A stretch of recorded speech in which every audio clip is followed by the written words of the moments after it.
এমপিওভুক্ত শিক্ষকগণ কেন জাতীয়করণ চাই? জাতীয়করণ না, সরি, জাতীয়করণ বললে ভুল হবে, রাজস্ব খাতে স্থানান্তরকরণ কেন চাই, বা অনেকে জাতীয়করণ বিষয়টা মনে করেন। তো এতে কাদের লাভ হবে? আমি মনে করি সব থেকে বেশি লাভ যাদের হবে সেটা হচ্ছে শিক্ষার্থীদের। কারণ একটা সরকারি হাই স্কুল বা সরকারি কলেজে পড়তে যে খরচ হয়, এমপিওভুক্ত কলেজে তার থেকে সম্ভবত 7 থেকে 8 গুণ বেশি খরচ হয়।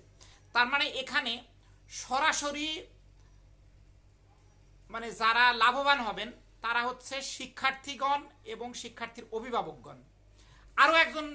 আরো কিছু লোকের হচ্ছে লাভ হবে, এটা হয়তো বা কেউ জানে না বা কেউ বুঝাইতেও চেষ্টা করে না।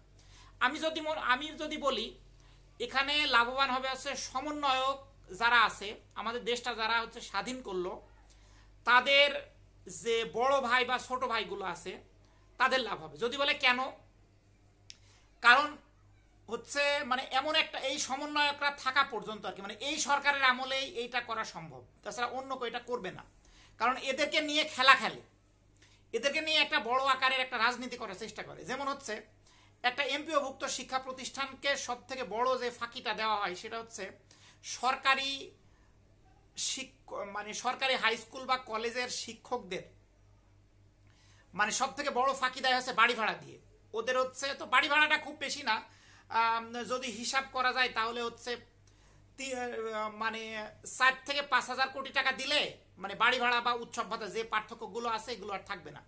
আর যদি এইটা বাস্তবায়ন না হয়, মানে রাজস্ব খাতে যদি স্থানান্তর করা না হয়, ওই যে সমন্বয়ক, আমি প্রথমে সমন্বয়কারকদেরই বলছি, ওনাদের যে ওনার বন্ধু বা ওনাদের ছোট ভাই বা বড় ভাই যারা এই এমপিওভুক্ত শিক্ষা প্রতিষ্ঠানে চাকরি করতে আসবে, তাদের তারা সব থেকে বড় বৈষম্যের শিকার হবে।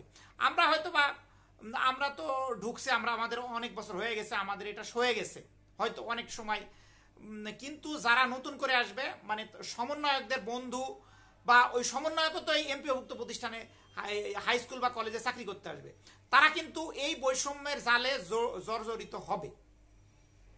খুব বেশি টাকা যে খরচ হবে তা না, 4 থেকে 5,000 কোটি টাকা প্রতি বছরে। আচ্ছা, শুধু যে 4-5,000 কোটি টাকা তা কিন্তু না। আরেকটা বিষয় মানে কেউ জানে না, বাংলাদেশে যত শিক্ষা প্রতিষ্ঠান আছে এখানে কিন্তু প্রচুর আয় আছে। এই আয়ের জন্যই কিন্তু সভাপতি হতে চাই, এই টাকাগুলো কিন্তু লুটে নেয়। হ্যাঁ, এই যে টাকাগুলো এগুলো কিন্তু লুটে নেয়। তো আমি সমন্বয়কদের দৃষ্টি আকর্ষণ করব যে এটা হচ্ছে আপামর জনসাধারণের দাবি।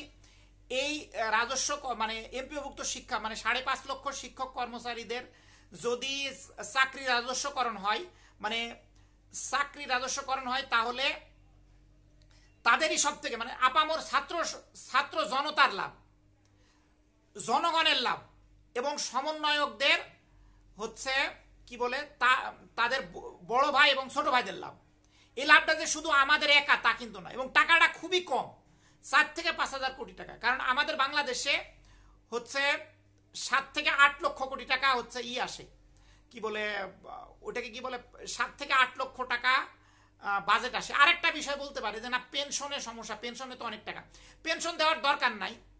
পেনশন হচ্ছে বলবে যে না এরকম উল্লেখ করে দেবে 5 বছর বা 7 বছর এরকম ভাবে উল্লেখ করে দিতে পারে।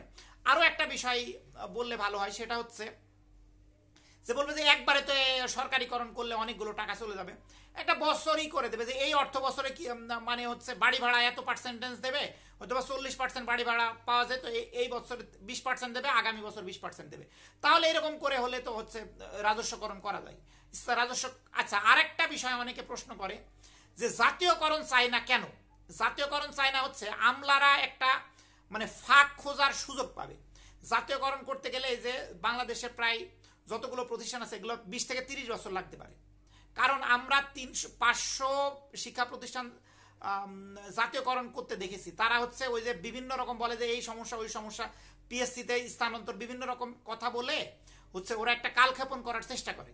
তো অনেকে আমারে বলেছে তাহলে রাজস্বকরণ মানে চাকরি রাজস্বকরণ, তাহলে রাজস্বকরণ করলে মানে রাজস্ব খাতে স্থানান্তর করলে আর জাতীয়করণ করলে কোনো তফাৎ আছে কিনা? কোনো পার্থক্য নেই, একই বেতন ভাতা পাবে, কোনো রকম সামান্যতম পার্থক্য নেই। এই জন্য আমরা কেউ এখন থেকে ওই জাতীয়করণ চাওয়ার দরকার নেই, বলবো যে এমপিওভুক্ত শিক্ষকদের 5 লক্ষ এমপিওভুক্ত শিক্ষকদের চাকরি রাজস্ব খাতে স্থানান্তর। সবাই কিন্তু দেখবেন যে একই কথা লেখে, সবাই, কেউ কিন্তু জাতীয়করণ চায় না, কিন্তু আমাদের এই বোকা শিক্ষক সমাজ সবাই বলে কি আমরা হচ্ছে জাতীয়করণ চাই। জাতীয়করণ শব্দটা তুললেই কিন্তু বলবে যে এতগুলো প্রতিষ্ঠান জাতীয়করণ করতে আমলাদের অনেক কষ্ট হবে। তো এই জন্য আমি আপনাদের আবারও বলছি, আপনারা জাতীয়করণ শব্দটা বলবেন না, বলবেন যে এমপিওভুক্ত শিক্ষক কর্মচারীদের চাকরি রাজস্বকরণ।